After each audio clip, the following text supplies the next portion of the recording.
oldest story in the world was written in ancient Mesopotamia between 2900 BCE and 2350 BCE.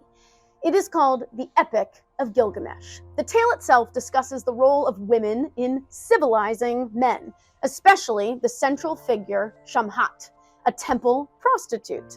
Based on the necessity of this show, the women of Gilgamesh never quite finished their job. The king, Gilgamesh, represents settled life and civilization, as he comes from the walled city and battles with a beast man named Enkidu to prove his superiority.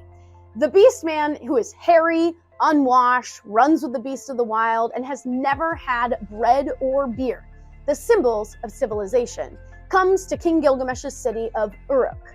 Shamhat, the temple prostitute, tames him and brings him to the shepherds, where he learns how to domesticate beasts. He eats bread, drinks beer, washes, puts on clothes, and falls in love.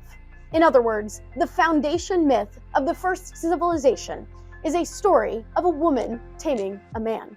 After being tamed, he battles with King Gilgamesh on the walls of the city Uruk itself, which is symbolic. The two become friends and decide to go on a lot of cool adventures together.